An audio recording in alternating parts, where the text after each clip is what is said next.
Test 1, 2, 3, 4. You're good. Channel 12. Well, Test. will you move that $5? Yeah.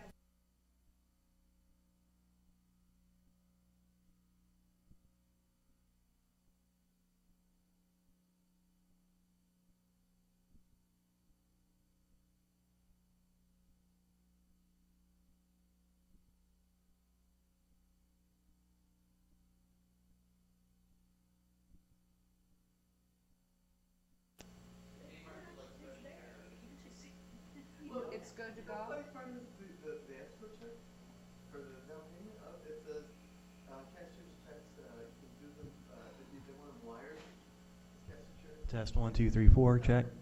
Are accepted, but they need to check the validity of the cashier. And most people don't really should just have to pay a lot of cashiers. Check 1, 2, 3. You can? Yeah, I had no idea. I found that out. I was talking, it was something. I sold a vehicle once years ago. The guy stopped paying, took a regular check, the guy stopped paying the check. And it wasn't a big amount of money. So that was one thing. So then I always said, the cashier's check return, so we don't let those cashier's checks, you can stop paying on those. Okay, then that makes sense. I didn't know that. Yeah. So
Call this meeting of the Board of Supervisors of September 10th, 2013 to order. Roll call, please.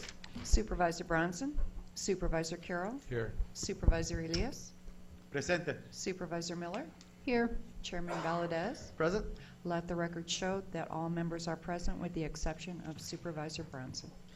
Today's invocation will be offered by Father Emilio Chapa from St. Augustine Church and will be followed by the Pledge of Allegiance by Supervisor Carroll. Please stand. Mr. Chairman, before we go to that, could I offer a moment of personal privilege, please? It'll be appropriate to the prayer. All right. You know, it's a beautiful morning here in late summer, and it's nice to have a little cool air around us, but the sun is so bright and it's clear air today. Last week on Sunday, we lost a young man who worked for Pima County in our public health department and was one of our activists with the National Latino AIDS Awareness Day. Cristian Barco was his name. He was a fine young man, and he lost his life after a short struggle with an illness that was very unfortunate and very unexpected. But that's the kind of life of a public servant and a volunteer that should make us all proud.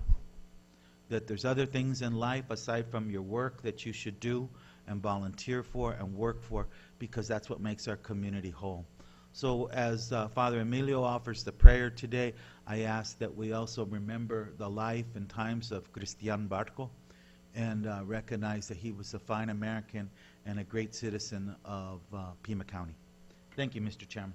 Thank you. Everyone, please stand. Father.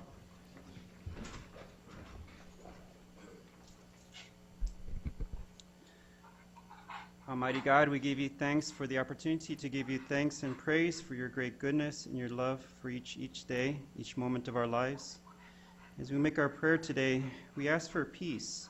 Peace in this world, especially in Syria, Afghanistan, all areas where there's conflict. We ask for peace in our nation, in our community, in our homes, in our hearts. We know that you are great and you can do all things. And so we make our prayers asking for your peace and your goodness to shine upon us.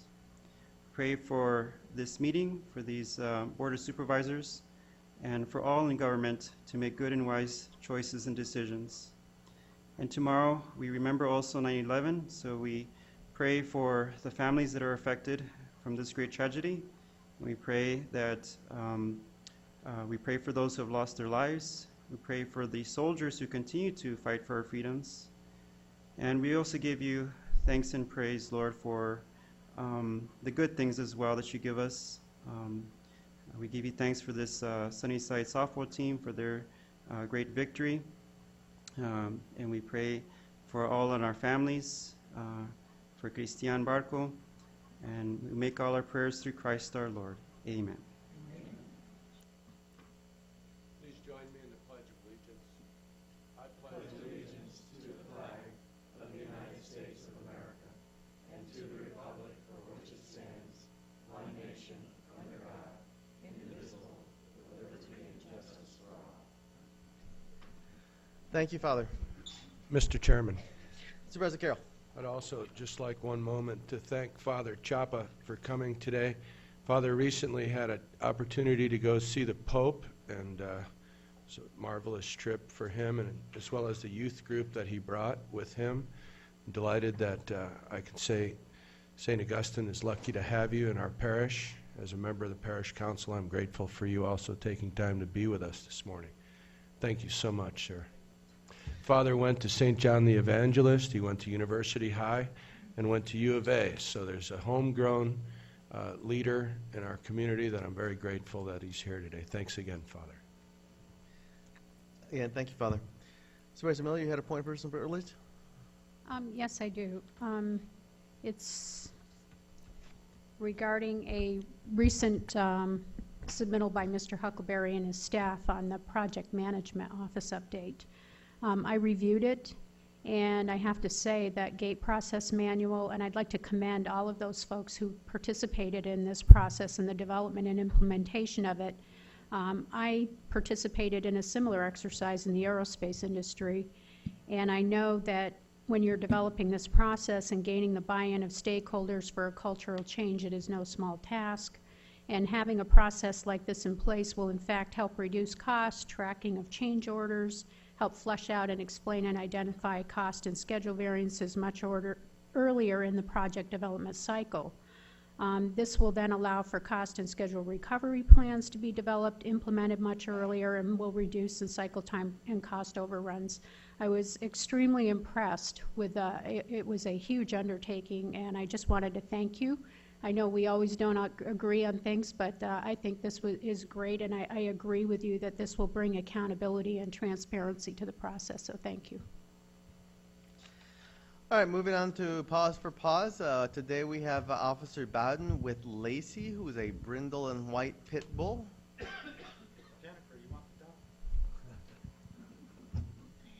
Good morning.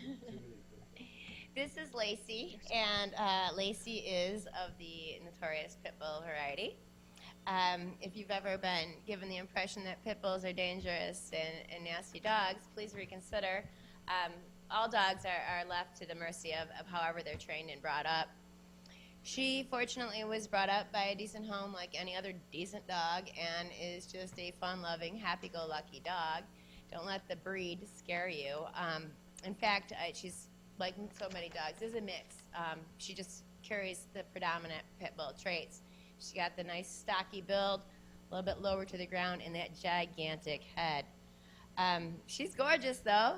If you notice, she's got one ear that sticks all the way up, and the other one is a little bit lazy, so she's got a little bit of a cute appearance to her, giving her a little bit of personal character. She is, like so many of our other dogs, just waiting for a home. She's been with us since August, which is really not that long ago, but over 30 days, and she's anxious to get into a home of her own. She fortunately has been raised up to this point in her life, and she's about 2 years old, without being exposed to any extraordinary violence or anything of that nature that might drive any animal to become predispositioned for violence. She is a fantastic, sweet dog. I've run her through our office today, come across all different kinds of people, all different kinds of other dogs, and she's been nothing but smiling the whole way. So we did notice she is partial to dog treats. Somebody did try to give her potato chips and pretzels, and she didn't really seem fond of those. So she's very well self-disciplined in that regard. She is a discounted fee right now, so she's $10 adoption fee, $15 for her license, so $25 gets her out the door. That will include for her to be altered or spayed. She will be microchipped and have her first round of vaccinations.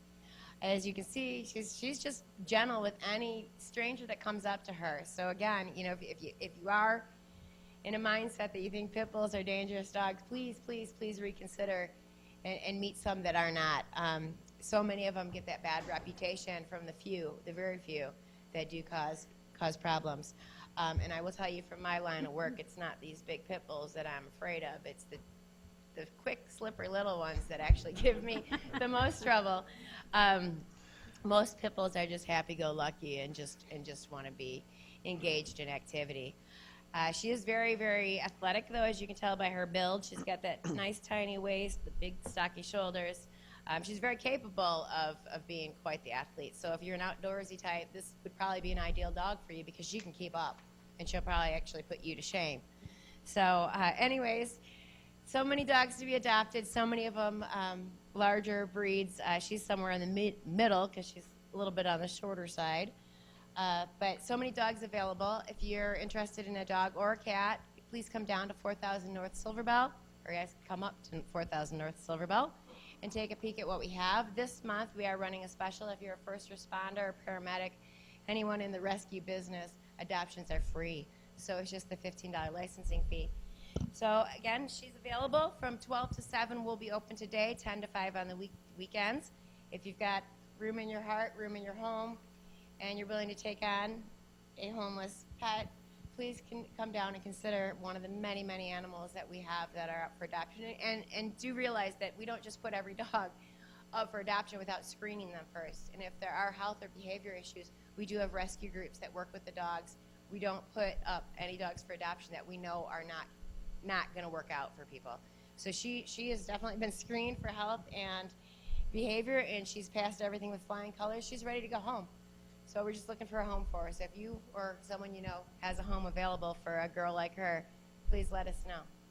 And thank you so much for your time and consideration. Oh, and Butters and Ellie, the last two dogs I brought here, have been adopted. Yay! Yes, All right, this good for will be the them. only one outstanding that For is them. still waiting for a home that's been graced by the Board of Supervisors present. So thank you so much for your time.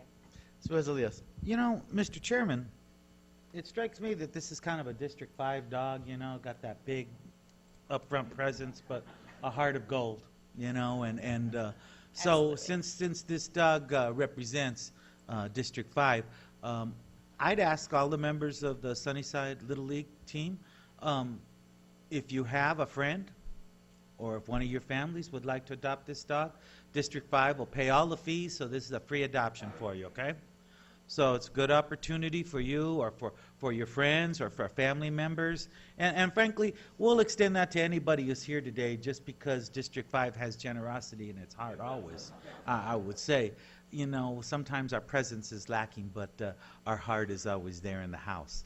So thank you very much. And girls, please think about that with your family and friends and help us find a good home for this dog, okay? And thank you, Officer Bowden, for all the work you do and getting our dogs out there and adopted. It's a good thing that you're there caring for those animals.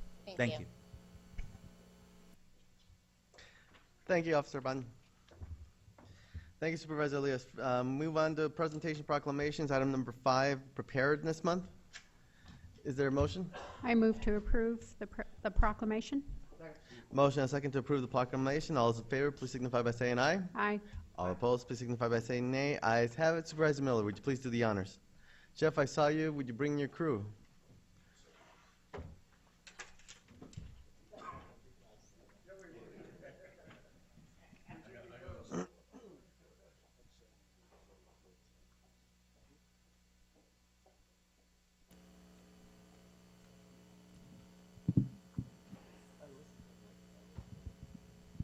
Good morning.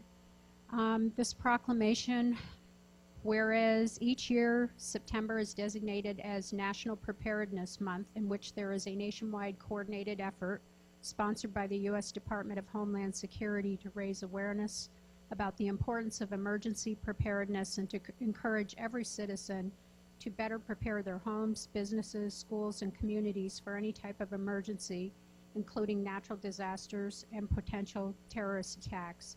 And whereas emergency preparedness is the responsibility of every resident of Pima County, and all are urged to make preparedness a priority by investing in the preparedness of ourselves, our families, businesses, schools, and communities in order to reduce fatalities and economic devastation in our community and in our nation. And whereas during the month of September, the Pima County Office of Emergency Management, along with the Citizen Corps Councils in Pima County and other local, tribal, private, and volunteer agencies, will engage in activities that encourage residents to take steps to make themselves and their families better prepared for disasters and emergencies of any type. And now, therefore, be it resolved that the Pima County Board of County Supervisors hereby proclaim the month of September 2013 to be Preparedness Month in Pima County, and encourages citizens, businesses, schools, and communities to proactively resolve to be ready for potential emergencies by taking simple steps such as organizing an emergency supply kit, making a personal preparedness plan, being informed about different threats, reviewing recommendations found at ready.gov or listo.gov, and getting involved in preparing their communities to ensure Pima County stands ready to respond to any disaster emergency. Passed and adopted this 10th day of September 2013. Congratulations. Would you like to say a few words? Thank you very much. Thank you to the supervisors for the proclamation. Every year about this time, we get out there and try to get people to wake up that the fact people think nothing ever happens in Pima County just quite frankly isn't true. The other statistic that's kind of frightening is 80-some% of the public, national survey, said, well, if something happens, the government's going to take care of us. Well, I hate to tell you that a few dozen ambulances can't take care of 1 million, what do we have, 1.5 million people in the county, something like that. You have to be able to take care of yourself. And I'm involved with the Community Emergency Response Team, CERT, of which there are 12 CERT groups in the county and about 6,000 in the country. And we go out and we try to help people understand what the risks are and how to prepare for them. And during this month, we're doing programs in the libraries, we're doing lectures. My CERT unit does 4 training programs a year. The next one coming in the end of the month, that's a 23-hour course covering so many things that I won't take the time here to mention. Lowe's this month is allowing us to put up a table of things that go into a emergency 72-hour kit, things they sell and some things they don't sell. And we're out on the in the 4 stores trying to promote being ready. And one other thing that we do, that we're doing, thanks to the County Office of Emergency Management, has gotten a fire suppression simulator. It's an LED board about the size of this unit here, and a laser. It teaches people how to use a fire extinguisher. Now, I'm going to guess that everybody in here probably has a fire extinguisher in their home. I want to know how many people have ever tried one. Okay, there's the problem. The problem is when you're got a fire and your adrenaline's running, do you remember to pull the pin? Do you remember how to use it, et cetera? So we're out trying to teach people using the simulator that the county was able to acquire to show people how to actually do it. So that's just some of the things that we do. We thank you very much. If you'd like more information, let us know. Let Jeff know, or go to any one of the websites, ready.gov, and we're there to help you. And there's also Ready Tucson, Ready Tucson.gov that we just put up as just our group. And thank you again for the proclamation. The only thing I can add is that, this year we've got a little more involved in the youth side of it. So we'd like to extend you, we do have programs that we start young and hopefully get you instilled in safe practices and bring along to your families. So. It's like insurance. You need it, but you hope you never use it. Thank you. Thank you very much. Thank you, gentlemen. Next, we move on to the presentation number 1, addendum number 1. I move the item. Motion and a second. All those in favor, please signify by saying aye. All opposed, please signify by saying nay. Motion passes.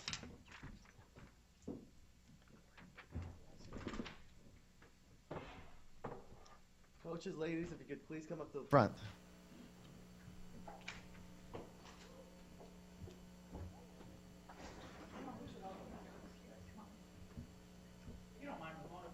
Oh, please.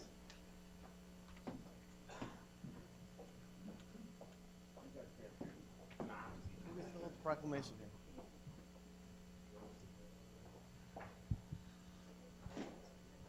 All right. I think I saw most of you at the welcome home when you had just won. So let me read the proclamation here, and I've also got some certificates for each of you here.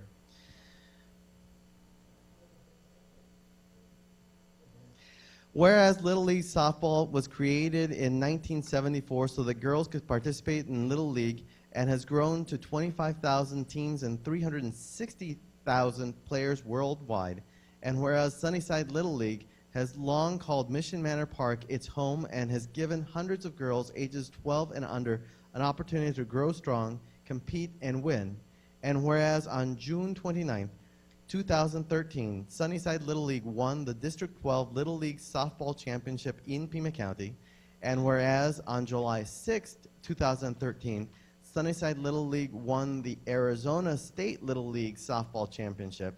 And whereas on July 26th, 2013, Sunnyside Little League became the first team from Arizona since San Javier in 2002 to capture the Western Regional title and advance to the Little League Softball World Series.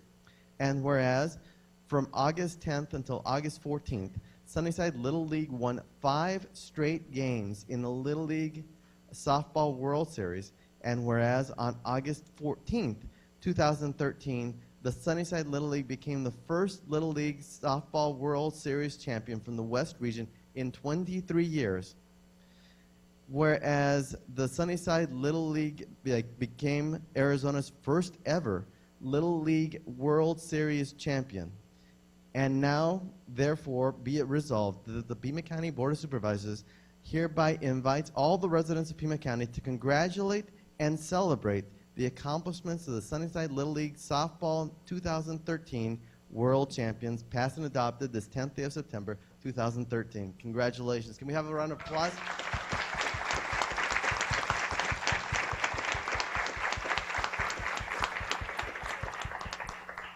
We are all very, very proud of all of you, which is why I'm so happy that you were able to join us. I have some certificates for each of you, and then I think some of my colleagues would like to have some comments as well. So if we could here.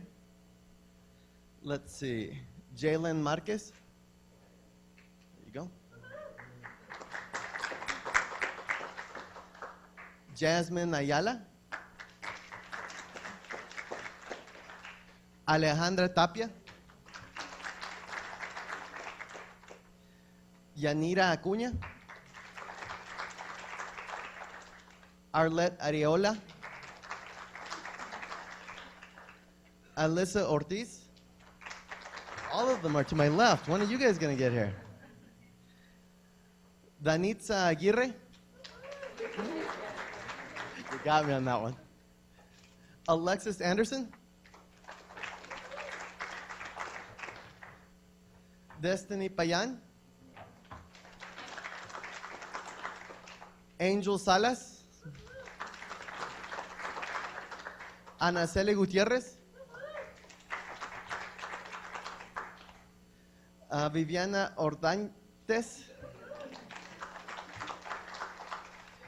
Manuel Tapia, Sam Gutierrez, René Ayala. All right. Well, I want to, at this point, give my colleagues an opportunity to each say a few words. I know Supervisor Elias also wanted to say something. So, Sure. Thank you, Mr. Chairman. And I just want to say thank you to the women on this team and to their coaching staff. South Side. South Side, It's nice to see us win something over there, huh?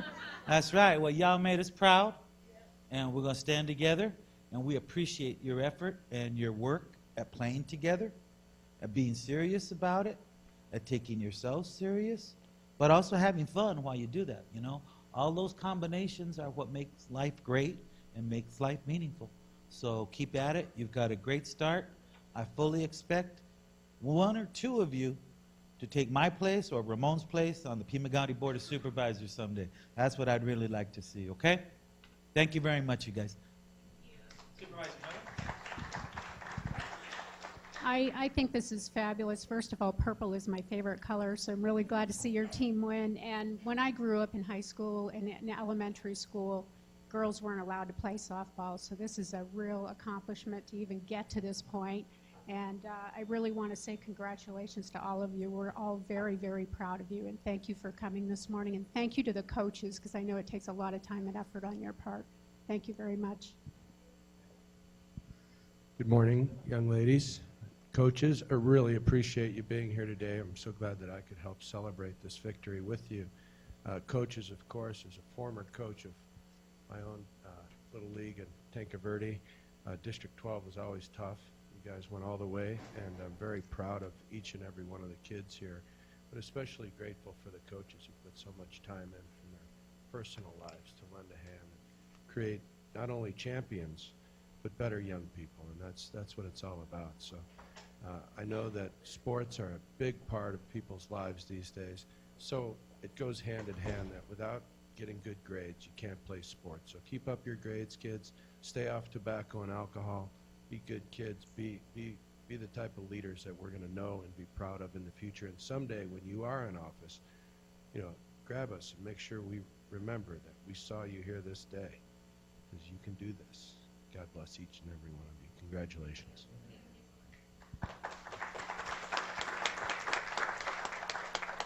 Coaches, ladies, I want you to know that I think my colleagues and I wanted to just recognize you, express how much we appreciate the dedication and efforts of all of you, and how proud we really are as a community of all of you. So why don't we go ahead and shake all the, Ray, starting with Ray, and just shake everybody's hand going this way, so that we can just thank you appropriately.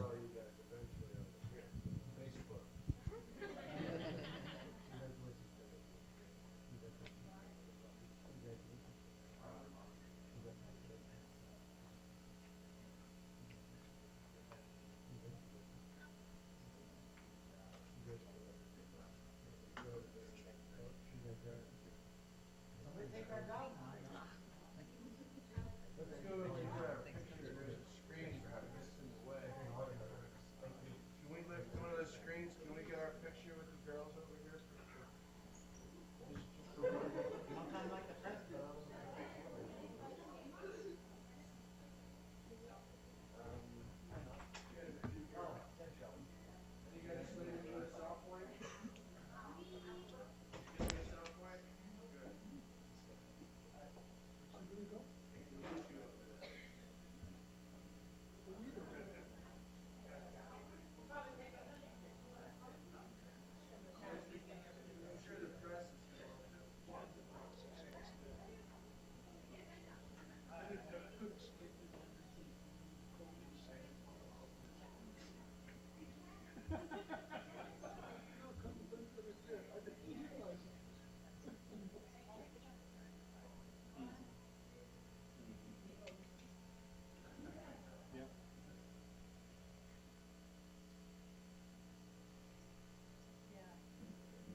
Sure, they'll be available for autographs out in the lobby.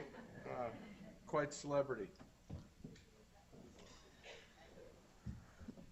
All right, moving on to item number 2 on the addendum agenda. Supervisor Aye. Carroll? I'll move the item. Second. All those in favor, please signify by saying aye. Aye. All opposed, please signify by saying nay. Ayes have it. Supervisor Carroll?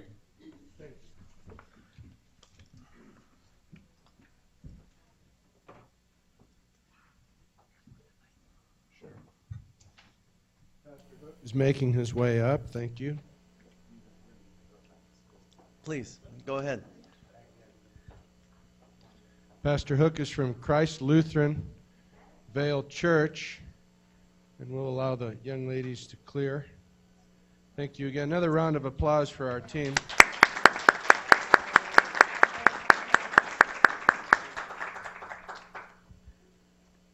We're here to recognize this morning Pastor Hook and his efforts in Vale. Vale has been blessed to have Christ Lutheran Church in its community since 2005. They've provided food, clothing, rent assistance, car repair, counseling, spiritual care, and many other much-needed services in Vale. So whereas they have implemented their mission to strengthen families through various programs, they have been a strong supporter of the Greater Vale Community Services and provided seed funds for that organization. Their members have contributed countless volunteer hours to the Greater Vale community and the Vale School District, and whereas they have supported the Vale Community Action Board and their work to bring this community together, and whereas they have continually expanded their facilities to continue to provide care and to care for the residents in Pima County, therefore be it resolved that Pima County Board of Supervisors recognizes today Christ Lutheran Vale Church for their service to the community of Vale and Pima County now and the future, passed and adopted this morning, September 10th, 2013. Thank you, Pastor Hook, for coming over. Would you like to say a few words? On behalf of Christ Lutheran Vale, we started in 2005, and we found out that Vale is a very transient community, but because churches and school districts form, it provides stability to the community. We are so grateful to be a part of Pima County and the Vail community. And I'm especially thankful to Supervisor Carroll. While we were building some facilities, he was very instrumental in helping us overcome some obstacles. It's very difficult for a church to build. We have very few resources and very few intelligent people, so we were very thankful for you for your service. So thank you, Supervisor Carroll, and the whole entire Board of Supervisors. Thank you so much. Again, appreciate it. We'll see you this weekend. There's going to be a celebration. Thank you again. Appreciate your being here.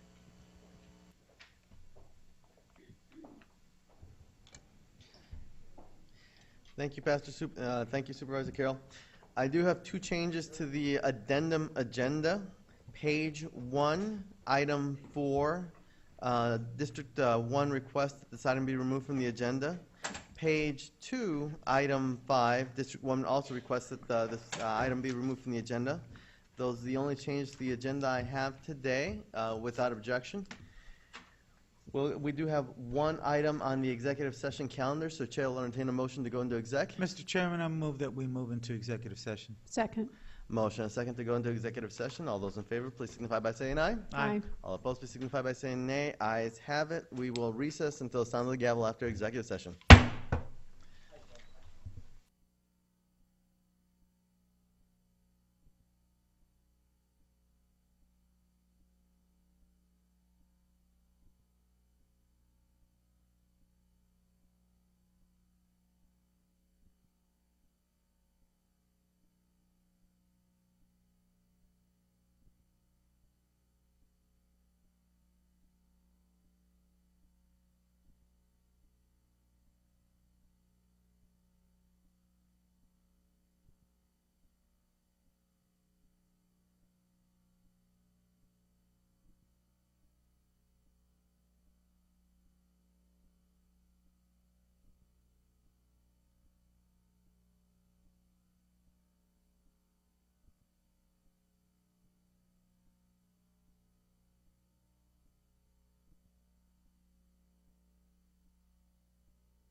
Call this meeting back to order. We had one item on the executive session calendar. Council. Mr. Chairman, the one matter on executive session concerned the case Garena versus Pima County et al., Pima County Superior Court case number C 2011-7686. Outside counsel, Mr. Rick Rollman, briefed the board on the matter in executive session, and he is seeking direction to proceed as discussed in executive session. Mr. Chairman, Supervisor. I move that we move forward as advised in executive session by outside counsel. Second. Motion second to approve moving forward as discussed in the executive session. All those in favor, please signify by saying aye. Aye. All those opposed, please signify by saying nay. Nay. By your vote of 3-1, motion carries. Moving on to Board of Supervisors sitting as the Board's Flood Control District Board Award, item number 6 on the regular agenda. Mr. Chairman, I'll go ahead and move item number 6, Flood Control District Board Award Solicitation 97708. Second. Motion and a second to approve item number 6 on the Flood Control District Board. All those in favor, please signify by saying aye. Aye. All opposed, please signify by saying nay. Ayes have it. Moving on to Stadium District Board, item number 7, contract. Mr. Chairman, I'll move Stadium District Board item number 7, contract with FC Tucson Events. Second. Motion and a second to approve item number 7, contract on the regular agenda. All those in favor, please signify by saying aye. Aye. All opposed, please signify by saying nay. Ayes have it. Board of Supervisors sitting in regular session, consent calendar. I do not have any cards. Is there anyone here who would like to address the board at a call to the public on consent calendar item only? If not, I believe I need to turn the chair over to the acting chair for item number 1. So please let the record reflect that I'm recusing myself. Thank you very much, Mr. Chairman. The chair will entertain a motion on item number 1 on consent. Mr. Chairman, I would move item number 1 on consent. Second. We have a motion and a second to approve item number 1 on consent. Hearing no objections, motion carries. Chairman Valdez, please return to the room. All right, the chair would entertain a motion on the remainder of consent. Mr. Chairman, Supervisor Elias. I would go ahead and move the remainder of consent. Second. Motion and a second to approve the remainder of consent. All those in favor, please signify by saying aye. Aye. All opposed, please signify by saying nay. Ayes have it. Board of Supervisors, item number 10, and that is, there's also a companion item on the addendum, item number 6. Supervisor Carroll. Yes, Mr. Chairman. Mr. Chairman, on item number 10, I'd like to hear those in conjunction, obviously, and make a motion that we, I guess I could go to the addendum. I'd like to move that we, in fact, begin the commission of a group that Mr. Huckleberry has outlined in an attached memo to conduct a performance audit by a special committee of the operations at Colossal Cave Mountain Park, including a review of the lease activities undertaken by the present leaseholder. Thank you. I'll second that motion, but I have some comments. Please proceed. I just looked at the financial statements that were submitted to the board as backup material, and those are a clear indicator, in my opinion, that there's some serious issues. Just looking at the beginning and ending inventory in terms of the cost of sales, and then in the last 2 years, they have no cost of sales provided. As I reviewed that, there's clearly some issues with the financial statements. And I know that they're required to come up with a business plan in November of 2015. I think I applaud Mr. Carroll for bringing this up. I think we really need to do a real serious review on this. And I'm wondering about the rest of the parks that we need to do this to make sure that, that are run by independent operators, because these numbers don't look right to me. I don't know about the rest of you, but they indicated there's some serious issues that are going on in terms of the financial situation. I don't know about the other operations out there, but this did not look good in my opinion. Thank you. Thank Any other comments? If not, the motion before us is on the approval of item number 10 on the regular agenda and item number 6 on the regular, which is covered under Mr. Huckleberry's memo. All those in favor, please signify by saying aye. Aye. All opposed, please signify by saying nay.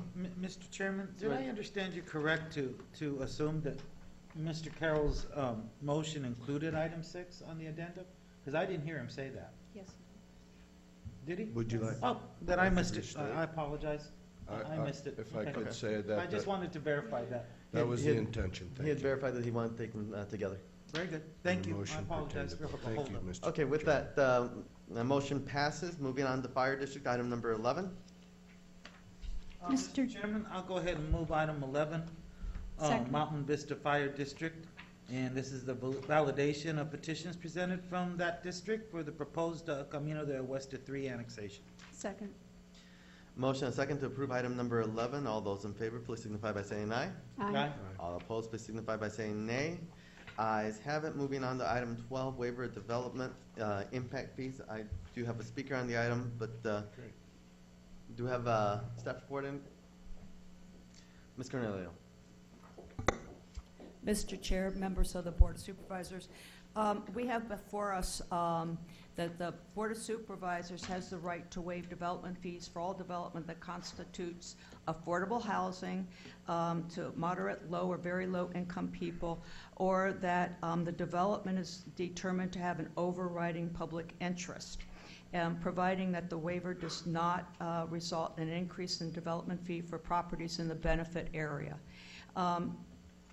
Pursuant to the Pima County Code, Janice Ingram, property owner, is requesting that the Board of Supervisors waive the roadway impact development impact fee for the placement of a residential dwelling unit on her property. The development does not constitute an override public interest, and the applicant does not qualify for affordable housing waiver because the annual household income exceeds 80% of the median income within Pima County. The impact fee amount that is being requested to be waived is about $5,478. The property owner claims that she does not use any of the roads in the Rincon Valley Impact Benefit Area, and so she thinks that her property will have no impact on the arterial roads that are approved for the impact fee funding. Granting this property owner impact fee waiver would not increase the development fee for any other properties within the Rincon Valley Benefit Area. Staff recommends denial. And while the applicant may intend to travel solely on roads in Cochise County rather than on roads within Pima County, that there's no way to assure that others who are accessing the properties or in the future that they will always use other roads, that they would not use any Pima County roads. So if you have any questions, I'll be glad to answer. Other questions from the board? Hearing none, go ahead. I do have some, Okay. Mr. Chairman. Supervisor Miller. I did some research on this case, and I understand that Ms. Ingram is stating that this property is going to be a 400-square-foot property that is going to be occupied by her parents who are low income. And I just wondered if anyone had checked to see if her parents meet the low income restriction. I know that they don't own the property, but in previous cases like this, the board has in fact waived fees and put a covenant. It was done in 2007. There was a reduction, but they put a condition on the waiver that would require a covenant by the property owner that that person would reside there. So I just wanted to bring up that information. It was November 20th, 2007 that we did in fact, the board did in fact approve a reduction as long as the person that resided in the property was considered low income. Other questions from the board? Okay, now I'm going to call up Janice Ingram. Please come up, identify yourself for the record, and you have 3 minutes.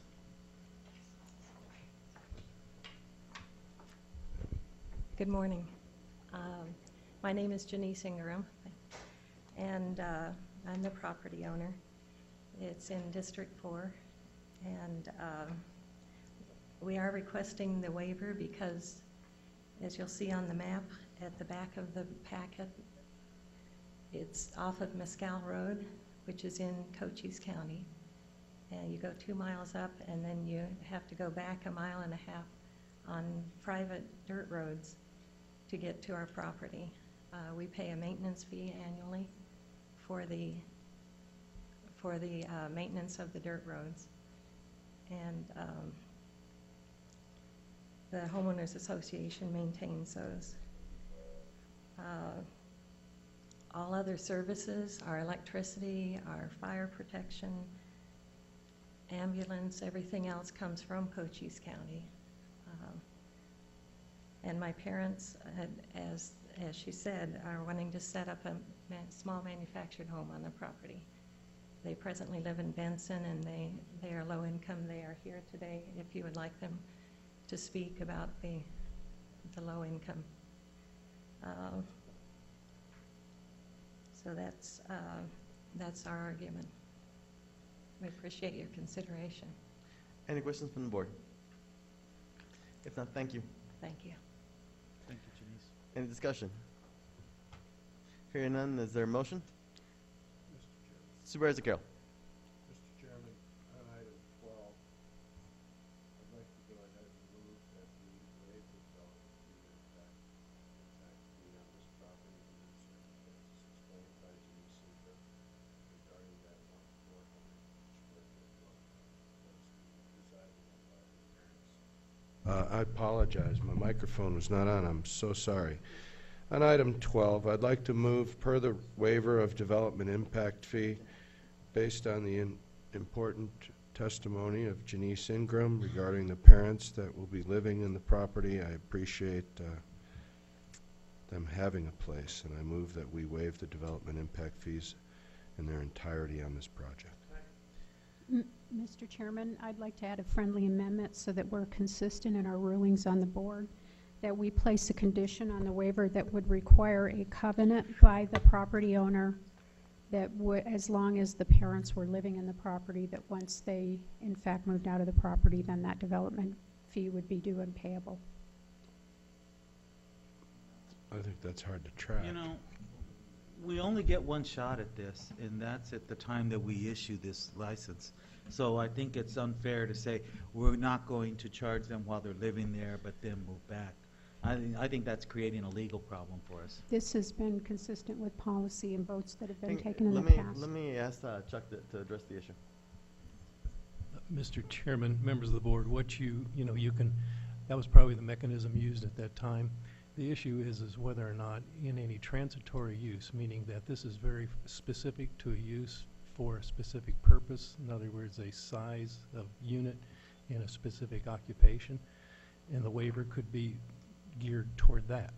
It would mean that if in fact the use changed, or they put on a larger facility, or the property sold, or there were other users, the impact fees would be due and payable, even if in fact there are additional units, because if it's 12 acres, as our zoning code goes down to probably 3-acre units. So if it's very, very specific to this use and to this particular, we'll say, manufactured home, I think that's appropriate.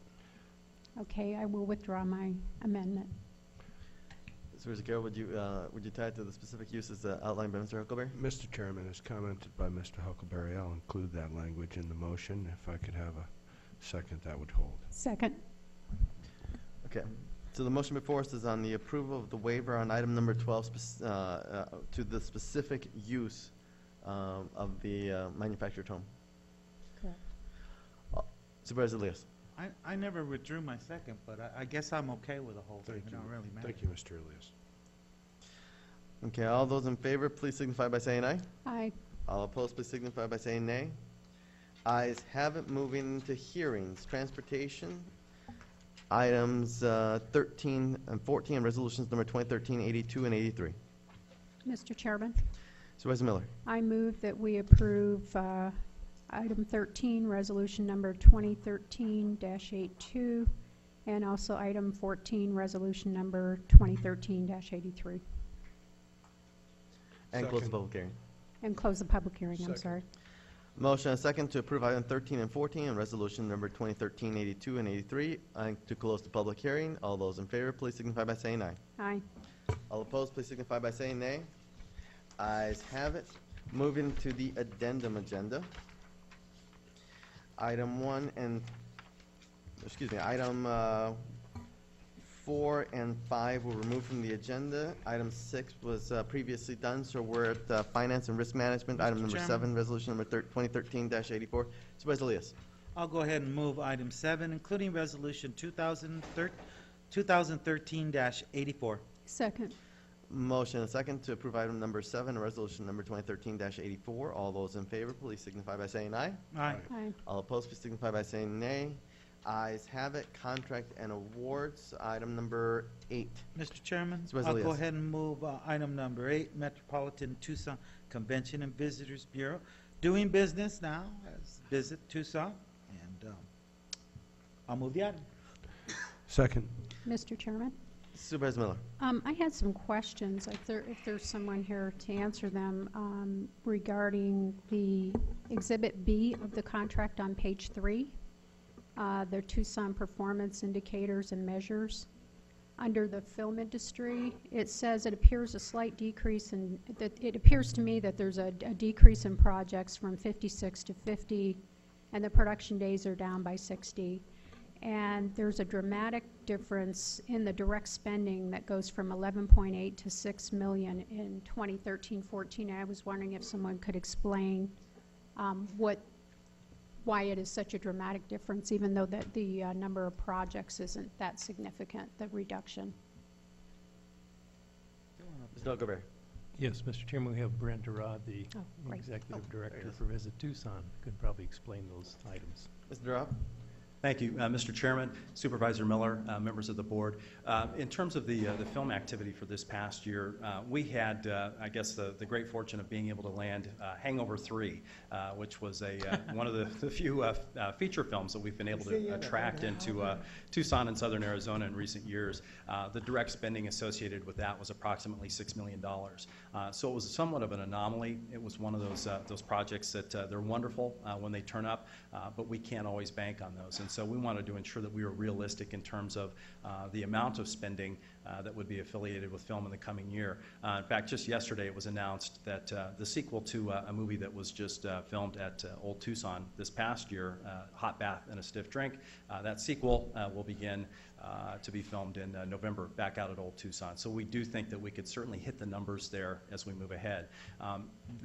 Just jumping back to that specific project, the number of production days associated with a feature film is typically much longer than it would be with the typical type of commercial project that we might work on otherwise. And so, again, we just wanted to ensure that we put performance measures in place that maybe did not reflect the anomaly of last year, but that were very realistic. If you took the Hangover 3 out of that mix, the activity for this upcoming year would actually be a little bit higher than what we booked in 2012-13. Okay, that makes sense. Thank you. Thank you. Any other questions? Mr. Chairman. Supervisor Carroll. Mr. Chairman, I just have a comment. I want to thank Mr. Durad for being here, along with Mr. Garcia, who came. Thank you for the visit this week to explain some of the differences that you're foreseeing for this year. And I also want to say thanks to the updates and congratulations on the great job. Lastly, I want to declare that your information about La Paloma coming back online with how many 100 rooms that'll be in full use this tourist season is good news too. I wish them all the success. Thank you very much for being here today, sir. Thank you. We really appreciate the partnership. Thank you for answering the question. I haven't had an opportunity to meet with you yet, so that was why I had the question, but thank you. Thank you. Thank you. I think so. They probably did. I wouldn't know.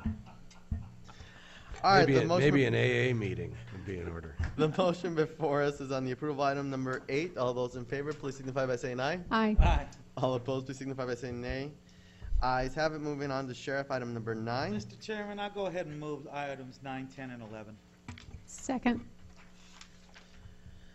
Motion before us is on the approval of item 9, 10, and 11. All those in favor, please signify by saying aye. Aye. All opposed, please signify by saying nay. Ayes have it. Moving to call to the public, I have several speaker cards. I'm going to ask each of you to please come up, identify yourself for the record, and you'll have 3 minutes. First speaker will be Lee Atkin. Mr. Atkin, please come up, identify yourself for the record, and you have 3 minutes. Good morning, Mr. Chairman, members of the board. My name is Lee Aiken. I'm a native Tucsonan, resident of Pima County. I'm a former combat Marine, Vietnam. I'm also a former Tucson police officer, and the subject I'd like to talk about is safety issues at the Pima County Fairgrounds. Now, I understand that Pima County cannot follow the city's lead and that the state precludes Pima County from passing an ordinance about background checks at the fairground. But under your auspices, you do It's have... actually the state, just for clarification purposes, not the city. It's the state that precludes us from that. Yes, sir, you're right. Thank you, though. Your point is well made. Thank you. While I have a personal incident that happened to me out there, so safety and the transfer of firearms is personal to me, but I think that there might be something that the board might consider would be having the Pima County Fairgrounds Commission and the contract with them, that they provide new rules and regulations for their vendors and the security of the parking lot out there, without the board themselves becoming involved in changing or passing an ordinance that would try to supersede the state of Arizona. In my instance out there, I was accosted in the parking lot as I was trying to leave. I tried to sell my match grade Rock River Arms AR-15, 2,000 rounds of ammo, 20 steel magazines for that rifle. I was turned back at the door. They told me all the tables had been reserved for months and that they would not let me bring that ammunition on my dolly into the thing. So it's on my way back to the car. I was out in the parking lot, parked way out there, and I had 4 young gentlemen approach me to purchase everything I had for $3,000. I said, I'm not going to sell it to anybody but a federal firearms licensed dealer. They followed me all the way to my car, raising their price. And when I got in my car, the price for that rifle and the ammunition with them was up to $7,000. They didn't even want to see the rifle. That's what made me instantly say to myself, they were not interested in this rifle as I used it for. That was my competitive rifle. I used it in high power rifle matches. They didn't want to see it. They didn't want to examine the magazines. So I thought, this is, I was concerned about where that rifle was going to end up along with those 2,000 rounds of ammo. So I declined their offer. Even as I was going away, they were hammering on my car, asking me to stop and meet them on Houghton Road north of Interstate 10, and that they would bring some other partners out and increase their offer, and I just drove off. This all occurred in the parking lot. Now, I know it's probably secure inside the auditorium where they actually do the sales with federal firearm license, but out there, it's no man's land. So I would ask the Board of Supervisors to maybe take a look at this with the Pima County Fairgrounds Commission to maybe come up with something to make what I call off-site sales off limits to people who want to sell or buy firearms without going through a background check, which I fully support background checks. Thank you very much. Thank you. Next, I'm going to call on Ken Rainier. Mr. Rainier, please come up, identify yourself for the record, and you have 3 minutes. Good morning. My name is Ken Rainier. I am president of Gun Owners of Arizona. The last time when this subject came before this board was when Supervisor Carroll was on the board for his first year after being elected the first time. So it's been a while since this has come up. The gun show has been proven to be safe at the Pima County Fairgrounds. Supervisor Valdez, I've seen you out there. You're well aware of the security and so forth that goes on at the gun show. I do not see any problem. Where we're at with this is like the story that the Pima County Animal Control told about pit bulls. You know, pit bulls as a breed is a very loving, kind breed. And so are the vast majority of gun owners. They're very loving, kind people. And there's a few out there that are maybe not so nice or not so loving, just like there's a few pit bulls now and then that aren't so nice and not so loving because of the way they were raised. Well, it's no different with gun owners. Most of us are law-abiding people, and we're not out to harm or break any laws. So it works out there. And if you want to impose some sort of a requirement on the parking lot, well, that should be up to someone to hire the security for the parking lot. Now, the item that was, or the incident that was just described, for all we know, it was ATF trying to do a sting incident, because I've seen them out there doing that in the parking lot. We have no idea, and we don't know what was about to occur. But he gave us an example of how just about every gun owner is. He didn't sell that firearm to those individuals because he had concerns, and because it is his property, and government cannot regulate us and our private property. He did the right thing, as most other gun owners would do the right thing. I myself have sold firearms to individuals, but I made sure I've either known them or known someone who did know them. And when I did sell it to them, I made sure I looked at their identification, which is typically an Arizona driver's license. Some people go as far as to make them sign a contract certifying everything, as well as taking a picture of their driver's license. So it is not an issue, and I hope this board doesn't take any action, because, as we know, Arizona law preempts the county, since the county is an arm of the state, and the fairgrounds is still owned by the people of Pima County. The commission only runs it. They have no authority to overrule state law as well. Thank you for your time. Thank you, sir. I'm going to call Maddie Erkin. Please come up, identify yourself for the record, and you have 3 minutes.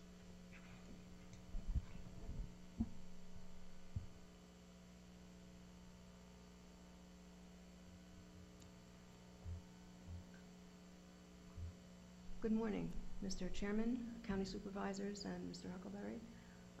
Thank you very much for this opportunity to speak with you. I am concerned also about the gun shows run on county property. And I had very, very little to say except this. As I understand it, this board provides direction to the county administrator, the county departments, as they work to fulfill their obligations in several areas, including safe communities and protecting public health. One of the many outcomes of the existing preemptive state law in the area of firearms is that we cannot know whether or not, or how many, firearms are sold to people who shouldn't have them on county property. We're prohibited from knowing that. To say that it's a safe or unsafe situation is almost impossible, because there's no way for us to know unless some awful event happens. We do know that it's possible for someone who shouldn't have a gun to buy one there, because there are private sales that occur that are not associated and cannot be associated with background checks. So I certainly am aware of the law, and I wouldn't ask you to do something that was in contravention of that law. But I would like to ask that in your position as advisor and direction provider, that you send direction that indicates that because of the gun show loophole, the continuing support of private sales, unregulated, no background checks, on county property is inconsistent with your role and the county's role of protector of public health and insurer of safe communities. I don't know if you've ever considered recommending that county gun shows act as venues for licensed dealers only. That would essentially provide that all sales are accompanied by background checks without requiring them in ways that you don't have to, that you are not allowed to. But I hope you will consider that, or other things. I'm sure you're much cleverer than I, and you've thought about this for much longer time. My point is not that we shouldn't have gun shows, or sell guns, or own guns, or anything like that, but that we have some degree of confidence that when somebody walks a gun out of a county-run gun show, and no matter whether the commission's in between it or not, it's county property, whether somebody walks a gun out of that show and brings it into one of our neighborhoods, that person could pass a background check. Thank you very much. Thank you. Next, I'm going to call on Molly McCassin. Please come up, identify yourself for the record, and you have 3 minutes.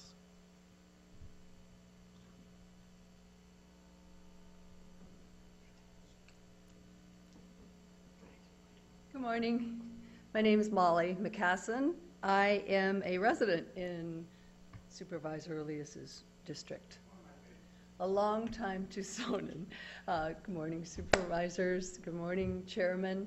I'm about ready to go on a river trip, and I'm very exhausted and all that, and I wouldn't have missed being here for anything. Nothing. I have a lot of work to do today, and this is much more important than my Colorado River trip. Because 9.5 months ago, 20 children were massacred in Sandy Hook, and 6 adults who worked with them. And I haven't forgotten, and I hope you haven't forgotten. I'm disturbed, you all. I really am. Washington failed us. They have done nothing. I joined with a group of people here in town. We didn't even know each other. We met at the Pima County Public Library at Martha Cooper, and we all said, okay, we're going to do something. We're going to just stop wearing wristbands, for Christina Taylor Greene. Poor thing. We're going to stop having memorials, and we're going to take some action. So we followed the tract in Washington, primarily supporting universal background checks. That was our major thing. We figured, well, that's pretty obvious. How can that not pass? Well, it didn't pass. And so I'm here today, though I should be home working, I should be home cleaning, I should be doing something. Like everybody else in this town, and this county, and in this nation, I cannot let go of this ache in my heart that says we're doing things wrong.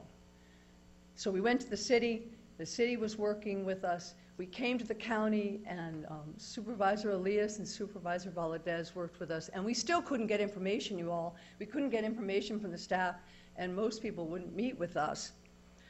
So I'm here today because I'm really bothered that I'm not being represented. Sorry, I'm not. I am urging you all to look up at those signs for the Pima County Fairground Gun Show and see those crosshairs and remember another tragedy in this community. And that we should not let people who shouldn't have guns walk out of a public property and into the rest of this county. The gun show loophole is killing us all over the country. It's not the only reason. I know there's a lot of other stuff going on, but this is one thing that you all can help control. So I know all about state law, I know all about preemption, all of that stuff. I've been in government, I understand, I'm sympathetic, but your job is to protect us. Your job is to pass policy. I promise you I'll work with you. All of the groups in our coalition will work with you. Begin by passing a resolution to the state and to the federal government to support universal background checks, which is the most sensible, common sensible thing that we can do to begin creating safer community. Thank you so much.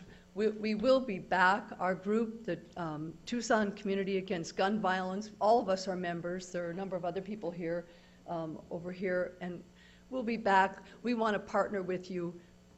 We really appreciate the help that we've gotten so far from Supervisor Valadez and Supervisor Elias, and I think that all of you working together with us, we can make a huge difference and make a safer, better community. So thank you so much for allowing me to speak. Take care. Next, got on the call on Mary Ann Murphy. Please come up, Ms. Murphy. Identify yourself for the record, and you have 3 minutes.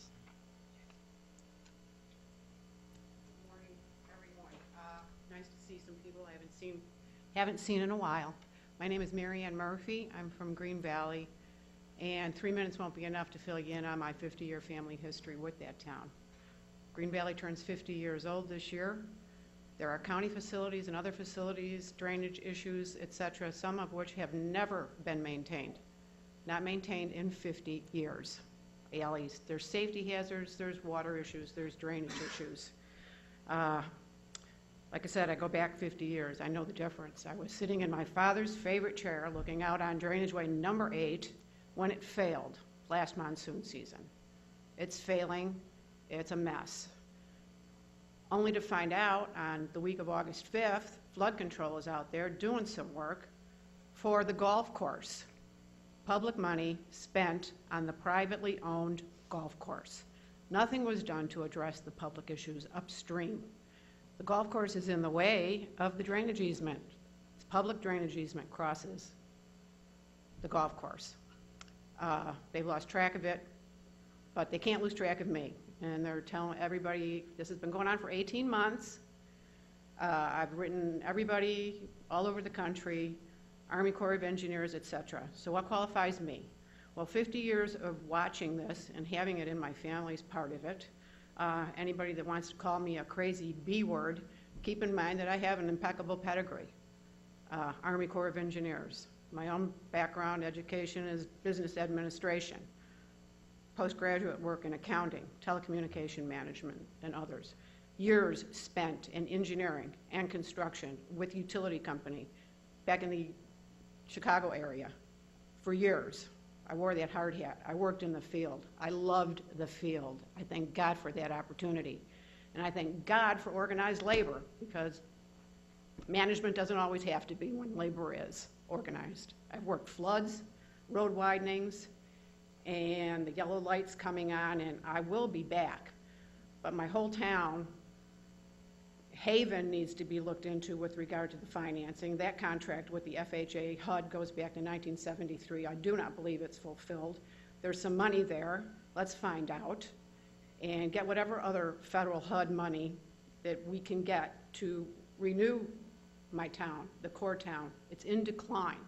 It's been in decline since we lost the grocery store over 10 years ago. I live next door to a pit bull of a neighbor, a mean pit bull.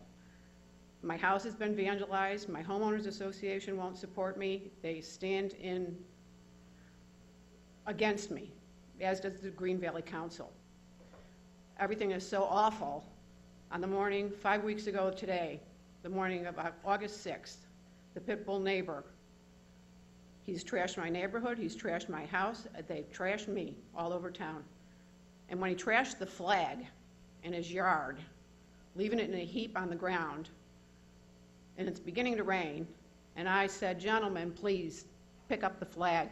He went in the house, called Pima County. The sheriff came to my house, arrested me, and booked me into the county jail as I stood in defense of the flag. So that's what it's come to in my neck of the woods, in my neighborhood.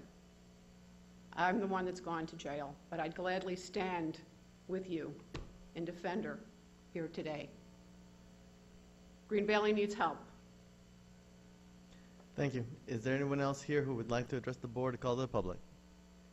Hearing none, this meeting stands adjourned.